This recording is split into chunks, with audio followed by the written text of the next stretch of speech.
Sir আমার sir ও sir দেখুন sir এই যে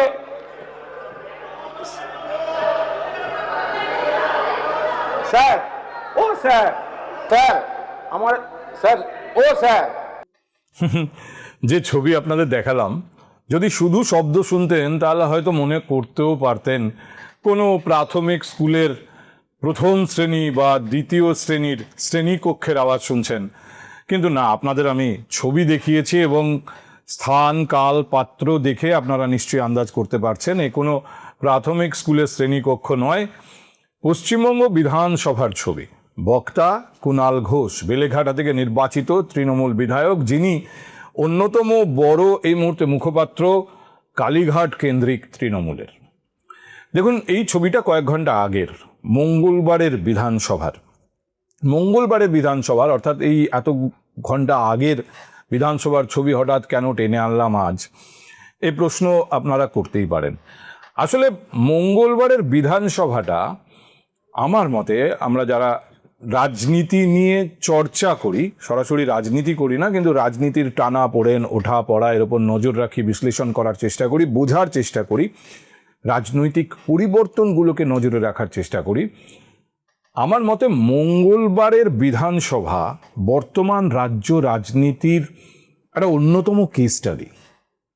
এমন কিছু বিধানসভার কক্ষে সেদিন হয়েছে, হাউসে সেদিন হয়েছে, যা অনেক প্রশ্নের উত্তর দিয়েছে, যে প্রশ্নগুলো অনেক ক্ষেত্রেই রাজনীতিতে আনঅ্যান্সার্ড থেকে যায়, অর্থাৎ যার উত্তর মেলে না, কিন্তু উত্তর মিলেছে। এবার সেই উত্তরগুলোর ফলশ্রুতি কি হবে সে প্রশ্ন থেকেই যাচ্ছে, সে তো সময় আসলেই বোঝা যায় একমাত্র। কিন্তু এভাবে স্পষ্ট ভাষায় উত্তর সাধারণত রাজনীতিতে পাওয়া যায় না। আপনাদের একটা কথা একদম শুরুতেই বলে দিই, গত কয়েক বছরের রাজ্য বিধানসভার ছবি আমি সামনে থেকে দেখেছি। মমতা বন্দ্যোপাধ্যায়ের শেষ পর্বের, শেষ টার্মের যে বিধানসভার ছবি আমরা দেখেছি, বিধানসভার রাজনৈতিক তাৎপর্য নাবতে নাবতে নাবতে নাবতে এতটাই নেমে গিয়েছিল। আমি সভার যে গৌরব আছে তাকে আঘাত করার জন্য বলছি না, আমি বারবার বলছি রাজনৈতিক তাৎপর্য, অর্থাৎ পলিটিক্যাল ইম্পর্টেন্স। সভাতে যা হচ্ছে তার থেকে রাজনৈতিক টেকঅ্যাওয়ে, আদৌ পলিটিক্যাল টেকঅ্যাওয়ে কী ছিল, অ্যাডমিনিস্ট্রেটিভ টেকঅ্যাওয়ে কী ছিল, নাথিং। এমনকি বিরোধী রাজনীতিতে যখন আমরা বিজেপিকে দেখেছি, সেখানেও কাসর ঘণ্টা বেজেছে, জয় শ্রীরামের স্লোগান হয়েছে, বিরোধিতা হয়েছে, কট্টর বিরোধিতা হয়েছে, কিন্তু রাজনৈতিক তাৎপর্যের দিক থেকে খুব একটা ভ্যালুয়েবল কিছু ছিল না। হাউস মোটেই গুরুত্বপূর্ণ ছিল না। রাজ্য নিয়ন্ত্রিত হয়েছে সম্পূর্ণভাবে নবান্ন থেকে, নবান্ন রাজ্য সরকারের হেডকোয়ার্টার, সেখান থেকে নিয়ন্ত্রিত হবে, এই সরকারও নবান্ন থেকেই চলে। কিন্তু হাউস হচ্ছে যে কোনো সরকারকে যে কোনো প্রশ্ন করবেন বিরোধীরা, সরকার তার জবাব দেবেন, তার থেকেই অনেক কিছু পাওয়া যায়, রাজনৈতিক অনেক অ্যাঙ্গেল পাওয়া যায়, যা ছিল না। গুরুত্বের দিক থেকে অনেকটাই নেমে গিয়েছিল বিধানসভার অধিবেশনের তাৎপর্য। কিন্তু এই মঙ্গলবারের যে ছবি আমরা দেখলাম রাজ্য বিধানসভায়, যদি বর্তমান বিধানসভায় এই চেহারাই আমরা দেখতে থাকি, তাহলে বুঝতে হবে বিধানসভা তার পুরনো রাজনৈতিক তাৎপর্য ফেরত পেয়েছে, অনেকাংশে ফেরত পেয়েছে।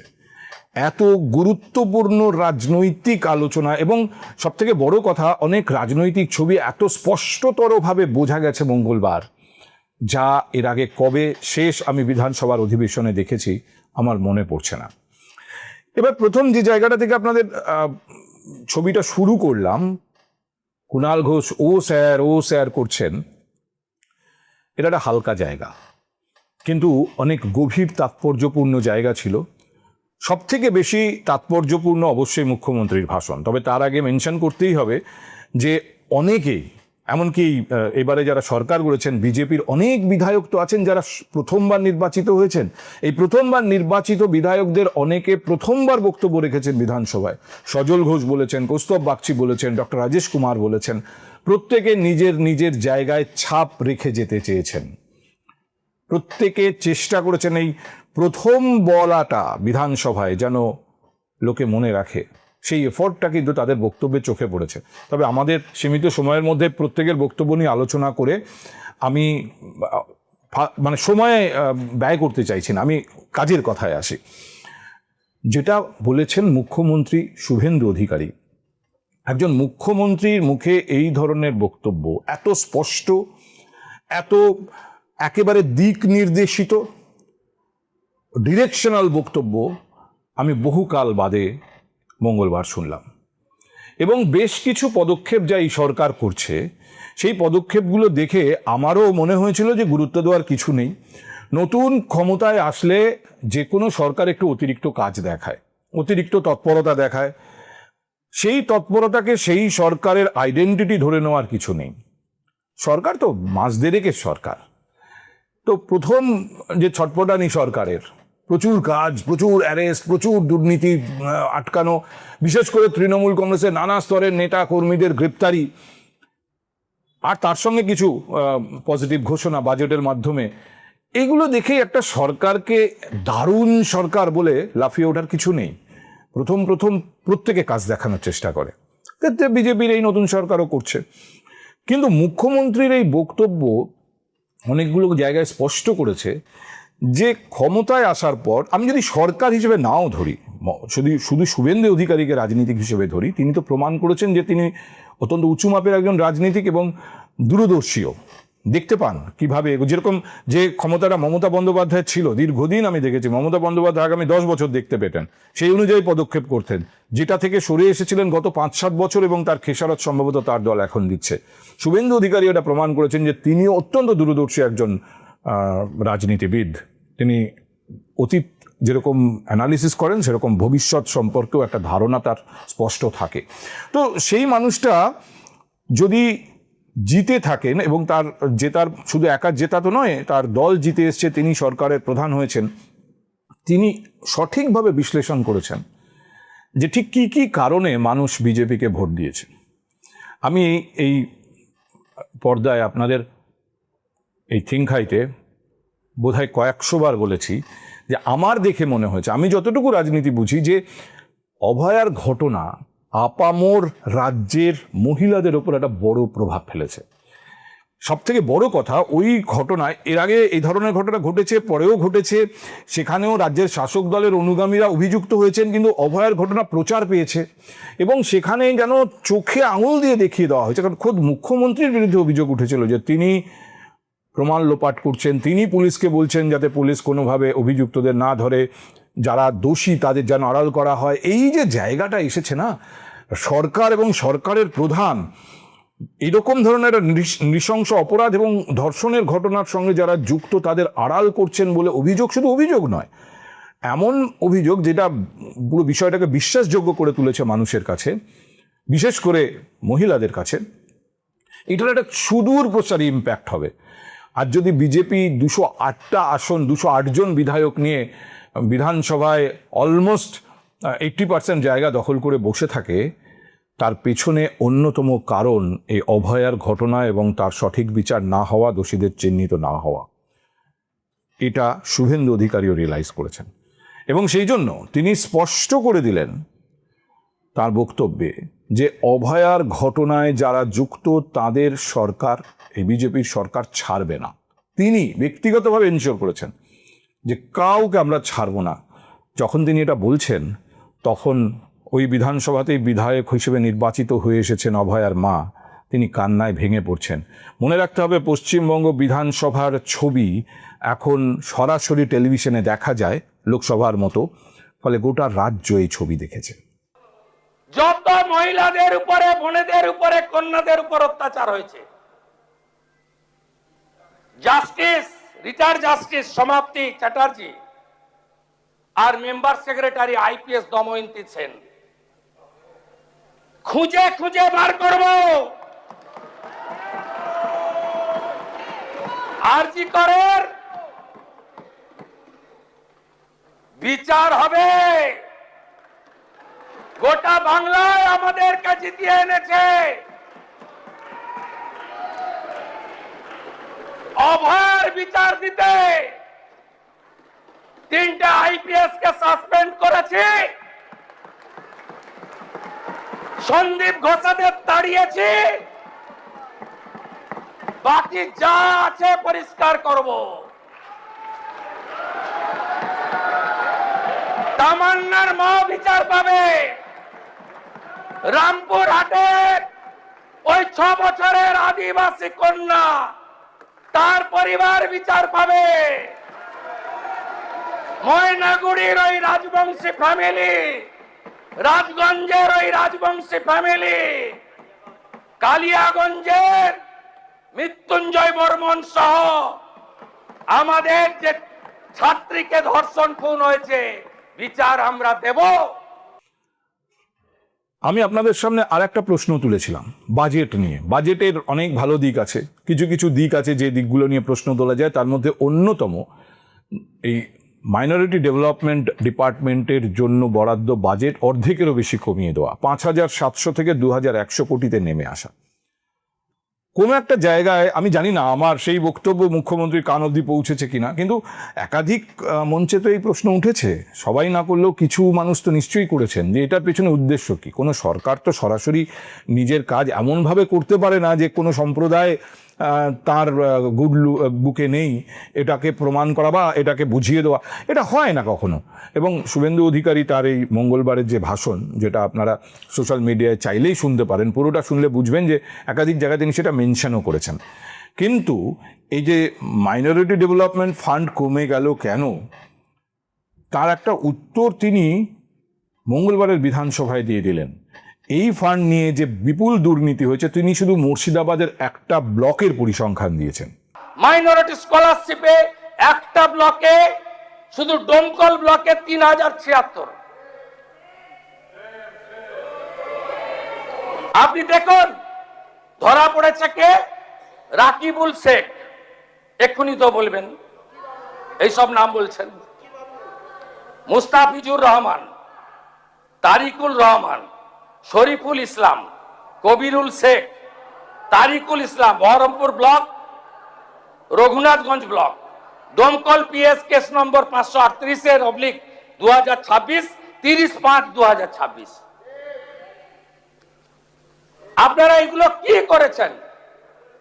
Shikshashree SC ST 715 account, Medhashree OBC 204 account, Taposili Bandhu 6,530 account, জয় জোহার আদিবাসী 9 টাকা অন্যরা তুলে নিয়েছেন 2,235 অ্যাকাউন্ট। এবার আসুন আমি অন্য রাজনৈতিক তাৎপর্যের কথা বলি। মুখ্যমন্ত্রীর ভাষণে একাধিক এরকম জায়গা ছিল, বিশেষ করে এই দুর্নীতির প্রশ্নে তিনি আরও একটা কমিশনের কথা বলেছেন এবং সেই কমিশনে জয়রামানের মতো আইপিএসকে রাখার কথা ঘোষণা করেছেন এবং বলেছেন যে এই কমিশন কাজ করবে, যে জবে আজ থেকে 1 বছর 2 বছর 3 বছর পরেও ওই কমিশনে কমপ্লেন করবার সুযোগ থাকবে এবং কোনো দুর্নীতির ব্যাপারে কমপ্লেন হলে এই কমিশন সেই দুর্নীতির ব্যাপারে ব্যবস্থা নেবে। অর্থাৎ ধরে নেওয়া যায় যা হয়ে গেছে গত 5-7 বছর 10 বছরে, এবং আগামীতে যখন বিজেপি সরকার চালাবে তারপরেও যদি এ ধরনের কোনো অভিযোগ হয়, সরাসরি কমিশন অবধি যাওয়ার অধিকার থাকছে সাধারণ মানুষের। কিন্তু যেটা খুব ইন্টারেস্টিং ছিল যে এই বিধানসভায় ধরুন সোমবার দিন শুধু বাজেট নিয়েই কথা হয়েছে, বাজেট পড়া হয়েছে, তারপরে মুখ্যমন্ত্রী অর্থমন্ত্রী সাংবাদিক সম্মেলন করেছেন, বিরোধীরা তার প্রতিক্রিয়া দিয়েছে। কার্যত অধিবেশন তো মঙ্গলবার হয়েছে, রাজ্যপালের ভাষণের ওপরে জবাবি ভাষণ দিয়েছেন সবাই, এবং সেখানে বিরোধী গোষ্ঠীর ওই দুটো অংশ, অর্থাৎ কালীঘাট ঘেঁষা আর কালীঘাট থেকে দূরত্ব তৈরি করা, ঋতব্রত অংশ আর শোভনদেব কুণাল ঘোষ অংশ, এটাকে খুব স্পষ্টভাবে দেখা যাচ্ছিল। পাশাপাশি বসেছেন তারা দুটো রোয়ে। কিন্তু এই যে রাজ্য রাজনীতির সব থেকে বড় আলোচিত ক্যাঁচালি আমি বলবো, এই তৃণমূল কংগ্রেসের এই মুহূর্তের ক্যাঁচাল, সেটাই বিধানসভার ভেতরে কিভাবে প্রতিফলিত হলো আর কিভাবে সেটাকে রাজনৈতিকভাবে ব্যবহার করলেন শুভেন্দু অধিকারী, একটা টিপিক্যাল কেস স্টাডি হয়ে গেল মঙ্গলবারের বিধানসভার অধিবেশন। প্রথমত ধরুন বিরোধীরা সরকারকে আক্রমণ করবে, সরকারের কাজের সমালোচনা করবে বা প্রশ্ন তুলবে, যদিও একদম সরকার সবে কাজ শুরু করেছে, প্রথমবারের অধিবেশন, সবাই বলছেন যে এখন কাজ করুক, সুযোগ তো দিতে হবে, এখনই আলোচনা সমালোচনার কি আছে। কিন্তু তারপরেও রাজ্যপাল যা বলেছেন তার ভিত্তিতেও প্রশ্ন তোলার সুযোগ আছে, বিরোধীরা সংশোধনীয় জমা দিয়েছেন। কুণাল ঘোষকে বিরোধিতা করতে হলো ঋতব্রত বন্দ্যোপাধ্যায় অ্যান্ড কোম্পানির। মানে আমি একটা সময় দেখলাম যখন কুণাল ঘোষ বলেছেন তখন অবশ্য মুখ্যমন্ত্রী সভায় ছিলেন না, পরবর্তীতে যখন তিনি সভায় আসেন তখন তো এটা আলাদা চূড়ান্ত রূপ পায়। কিন্তু তার আগে কুণাল ঘোষের বক্তব্যের সময় কুণাল ঘোষ বলতে উঠতেই বিজেপির বিধায়করাই চোর চোর বলে স্লোগান দিলেন। কুণাল ঘোষ সেটাকে ভালোভাবে প্রতিরোধ করার চেষ্টা করলেন, স্মার্টলি ব্যাপারটাকে প্রতিরোধ করার চেষ্টা করলেন রাজনৈতিকভাবে। কিন্তু তারপর একটা সময় তিনি ঘুরে গেলেন ঋতব্রতদের দিকে, সরকারের দিকে না, সরাসরি ঘুরে গেলেন ওই বিক্ষুব্ধ মানে কালীঘাট থেকে দূরত্ব তৈরি করা বিধায়ক গোষ্ঠীর দিকে, আর বিজেপির বিধায়করা দূরে দাঁড়িয়ে মজা দেখলেন। আমরা আশা করব যে যারা আপনি যখন কোয়েশ্চেন করবেন আপনার কোর্টে আসুন, এত ইচ্ছা থাকলে কোর্টে আসুন, ডেটে আসুন। আরে কোর্টে আসুন না, কে বারণ করেছে? প্লিজ আরে আসুন না, এত আগ্রহ থাকলে কোর্টে আসুন। আমার বক্তব্য হচ্ছে স্যার, আপনারা যখন এতখানি সততা স্বচ্ছতার কথা বলেছেন, আমরা নানা অভিযোগ ফেস করেছি ইত্যাদি ইত্যাদি, তাহলে আপনার আশীর্বাদে যে শিবির তৈরি হয়েছে সেখানে যদি কারুর বিরুদ্ধে এনআইএ গিয়ে থাকে, কৃষি জমি দখলের অভিযোগ থাকে, বেআইনি নির্মাণের অভিযোগ থাকে, মার্ডার কেস থাকে, ইডি গিয়ে থাকে, তাদের বিরুদ্ধেও তদন্তটা চলবে তো স্যার? আপনার রাজ্যপালের ভাষণ বলছেন নারী নির্যাতন রুখবেন, দুর্নীতি রুখবেন, আর আপনার অনৈতিকভাবে নিয়োগ করা যাদের সঙ্গে স্যার এখনো হাতের আঙুলের কালি যায়নি। আমি খারাপ হতে পারি, আমরা হেরে যেতে পারি, কিন্তু আমি বেঈমান নই, আমরা বেঈমান নই। এই খবরটা নিশ্চয়ই মুখ্যমন্ত্রীর কাছে পৌঁছেছিল।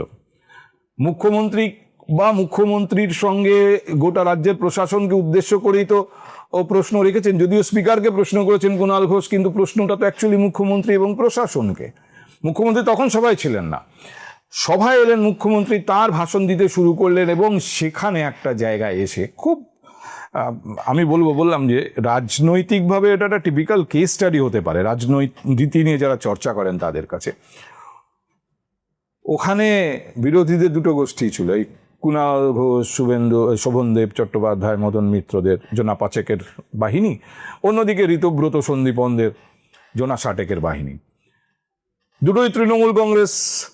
ঋতব্রতদের স্পিকার স্বীকৃতি দিয়েছেন, তারাই মূল বিরোধী দল, সংখ্যার দিক থেকে তারা বেশি ইত্যাদি, এই বিতর্ক আপনারা জানেন, ওর মধ্যে ঢুকছি না। কিন্তু যখন আক্রমণে গেলেন শুভেন্দু অধিকারী মমতা বন্দ্যোপাধ্যায়কে বা তার প্রশাসনকে, তার সময়ের দুর্নীতিকে, এবার তার মানে তৃণমূল কংগ্রেসের প্রতিনিধিত্ব ওই দুটো ফ্র্যাকশন করছে, শুভেন্দু অধিকারী সরাসরি আক্রমণ করলেন ঋতব্রতদের। তিনি কিন্তু কুণাল ঘোষ, শুভেন্দুদেব চট্টোপাধ্যায় এদেরকে সেই গুরুত্ব দিলেন না, সরাসরি ঋতব্রত সন্দীপন সাহাদের। আপনি সবার জন্য বলছেন ক্যাঙ্গারু কোর্ট, আপনি সবার জন্য বলছেন হাফ পঞ্চায়েত। আরে আপনার দল আপনাকে সাপোর্ট করছে। আপনি আর সন্দীপন সাহা সই চুরি নিয়ে কমপ্লেন করলেন, সাসপেন্ড হলো, আর মাঠ থেকে পালিয়ে গেল নেপালে বউ বাচ্চা নিয়ে ফলতার তথাকথিত পুষ্পা, তাকে আপনার দল সাসপেন্ড করলো না। আপনার মিটিং এ গেছিল বন্দরের বিধায়ক, তিনি সাসপেন্ড হয়ে গেলেন। মিডিয়াতে দেখাচ্ছে, সত্যি মিথ্যা আমি জানি না, কিন্তু তথাকথিত পুষ্পা তিনি বহাল তবিয়তে থাকেন। কার জন্য এখানে লড়াই করছেন? আপনি তালিকাটা খুঁটিয়ে খুঁটিয়ে দেখে তৈরি করুন। আপনি সমীর জানার জন্য বলুন, আপনি সমীর জানার জন্য বলুন, আপনি মোহাম্মদ সোহরাবের জন্য বলুন, আপনি কেন এই চোর ডাকাতদের জন্য বলছেন? আপনাকে আমরা বলে দিয়ে গেলাম, আমি পরিষ্কার ভাবে বলে দিয়ে গেলাম, এই রাজ্যে আমরা শপথ নিয়েছি গুন্ডা, মাফিয়া, তোলাবাজ, লাল চুল কানে দুল একটারও জেলের বাইরে থাকবে না। বরং আমি বলবো যে শুভেন্দু অধিকারী রাজ্যের মুখ্যমন্ত্রী, তার মুখে আমরা শোভনদেব চট্টোপাধ্যায়ের প্রশংসা শুনলাম। শোভনদেব চট্টোপাধ্যায় কোন অংশ? কালীঘাট অংশ, কালীঘাট ঘেঁষা অংশ। তাকেই কালীঘাট প্রথম যে প্রস্তাব স্পিকারের কাছে এসেছিল অভিষেক বন্দ্যোপাধ্যায় সই করা চিঠি, সেখানে শোভনদেব চট্টোপাধ্যায়কেই বিরোধী দলনেতা করার হয়েছিল, প্রস্তাব দেওয়া হয়েছিল। বরং ঋতব্রতদের বিদ্রোহে শোভনদেব চট্টোপাধ্যায়, মানে আমি সোমবার দিন বাজেটের দিন বিধানসভায় ছিলাম, মঙ্গলবার আমি নিজে বিধানসভায় ছিলাম না, বাইরে থেকে দেখছিলাম অফিসে বসে, কিন্তু বিধানসভায় সোমবার দিন যখন বাজেট বক্তব্য শেষ হয়ে গেল এবং মুখ্যমন্ত্রী অর্থমন্ত্রী বেরিয়ে চলে গেলেন সাংবাদিক সম্মেলন করার জন্য প্রেস কর্নারে, অনেক বিধায়করা লবিতে, বিধানসভার লবিতে ছড়িয়ে ছিটিয়ে, হঠাৎ করে আমি লক্ষ্য করি যে বিধানসভার মানে মেন গেট দিয়ে ঢুকে ডান দিকের যে অংশ, সেই লবির ডান দিকের অংশের কোণ দিয়ে চুপি চুপি হেঁটে যাচ্ছেন শোভনদেব চট্টোপাধ্যায়। তারপরে সেখানে দেখলাম ওই একই লাইনে হেঁটে এলেন মদন মিত্র। আমি খোঁজ নিয়ে শুনলাম তখনও পর্যন্ত এরা আলাদা বসতে চেয়েছেন, যেহেতু বিরোধী দলনেতা হিসেবে ঋতব্রত অ্যান্ড কোম্পানি স্বীকৃতি পেয়েছে, তারা বিরোধী দলের এবং বিরোধী দলনেতার যে ঘর সেখানে বসছেন। শোভনদেবরা সেখানে গিয়ে বসবেন না ওদের সঙ্গে। শোভনদেব, মদন মিত্র, কুণাল ঘোষদের তখনও বসার জায়গা নেই। গত কয়েক ঘন্টায় আমি জানি না নির্দিষ্ট হয়েছে কিনা, শুনলাম মানে ইনফ্যাক্ট সেদিনই আবার শোভনদেব চট্টোপাধ্যায় এবং মদন মিত্রের সঙ্গে আমার দেখা হয়েছিল, তারা স্পিকারের ঘরে যাচ্ছেন। যখন সন্দীপন সাহা, ঋতব্রত বন্দ্যোপাধ্যায়, জাভেদ খান বিধানসভা থেকে বেরিয়ে নিউ টাউনের হোটেলে যাচ্ছেন, তাদের কমিটি গড়ার মিটিং সেখানে, তখন শোভনদেব চট্টোপাধ্যায়, মদন মিত্র, কুণাল ঘোষ স্পিকারের ঘরে যাচ্ছেন। আমাদের জন্য যে বরাদ্দ করার কথা ছিল ঘরের, তা কি হয়েছে? যেটুকু আমি খবর পেয়েছিলাম যে দোতলায় একটা ঘর তাদের জন্য নাকি বরাদ্দ হতে পারে। সেই শোভনদেব চট্টোপাধ্যায় মঙ্গলবার দিন বিধানসভার ফ্লোরে রাজ্যের মুখ্যমন্ত্রী শুভেন্দু অধিকারী শোভনদেব চট্টোপাধ্যায়কে প্রশংসায় ভরিয়ে দিলেন। কোন ভদ্রলোকের গায়ে কেউ হাত দেবে না। আমরা মনে করি যে শোভনদেব চট্টোপাধ্যায়দের মতো বেশ কয়েকজন ভদ্র রাজনীতিবিদ আছেন, সবাইকে মিলিয়ে ফেলবেন না। সমর মুখার্জিকে দেখলে এখনো উঠে শ্রদ্ধা জানাই। রতুয়ায় বিজেপি কর্মীরা ক্ষুব্ধ হতে পারে, যা সত্যি তাই বললাম। আপনারা সবাইকে এক জায়গায় ফেলবেন না।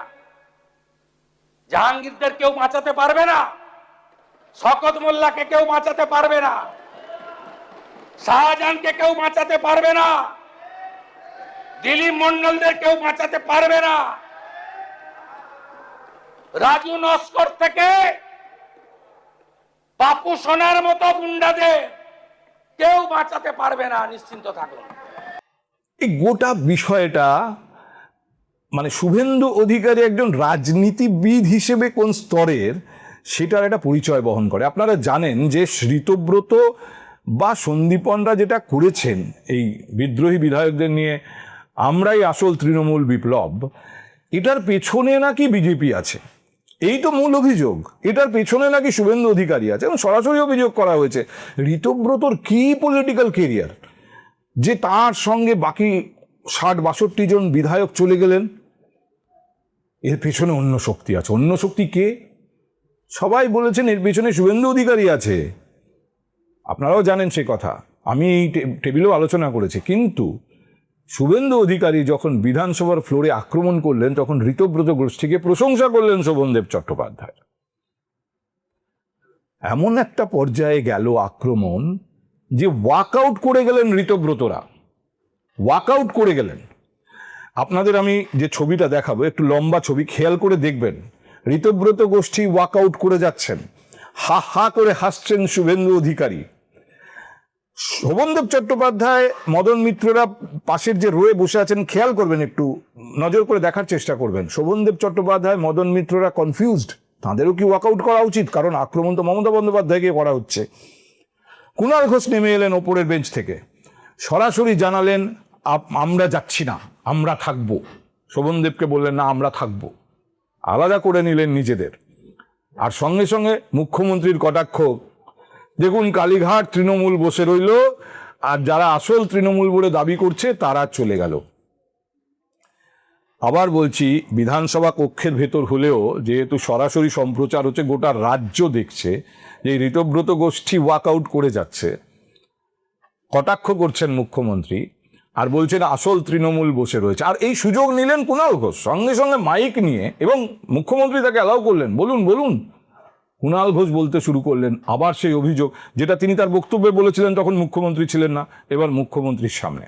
মানুষের রায় স্বীকার করুন, মানুষের রায় স্বীকার করুন।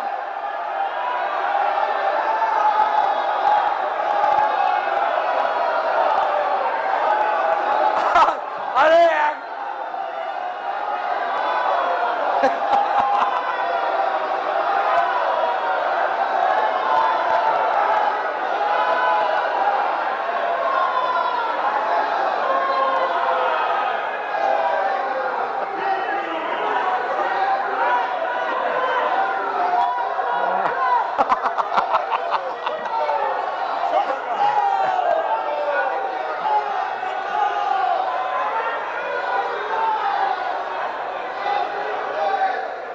তাহলে বুঝলেন মাননীয় সদস্যগণ, আপনাদের কাছে অনুরোধ, আপনারা কালীঘাট বসুন। তৃণমূল থেকে গেল, মাননীয় মুখ্যমন্ত্রীর বক্তব্য কালীঘাট শেষ করতে তৃণমূল দিন। থেকে গেল, আসল দাবি করা তৃণমূল পালিয়ে গেল। কালীঘাট তৃণমূল থেকে গেল আর আসল তৃণমূল দাবি করা পালিয়ে গেল।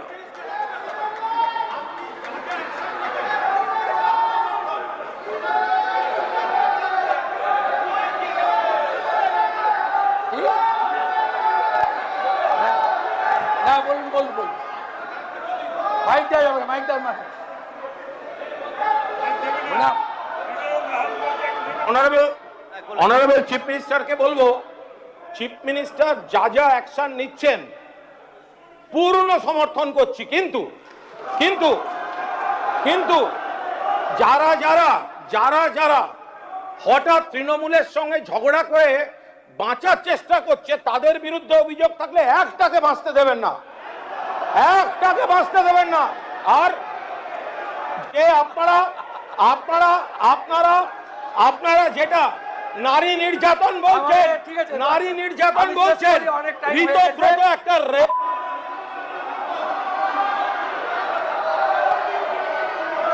হ্যালো, আমি এরপরে যে জবাবটা শুভেন্দু অধিকারী দিয়েছেন, সেই জবাবটা যারা যারা শুভেন্দু অধিকারীকে কাঠগড়ায় তুলেছিলেন এই তৃণমূল কংগ্রেসের ভাঙনের পেছনে তিনি দায়ী, তিনিই কলকাঠি নেড়েছেন, তিনি মমতাকে, অভিষেককে আলাদা করে দিতে চেয়েছেন, একলা করে দিতে চেয়েছেন, ইত্যাদি ইত্যাদি, সম্ভবত তাদের সবাইকে বিধানসভার ফ্লোর থেকে জবাব দিয়ে দিলেন শুভেন্দু।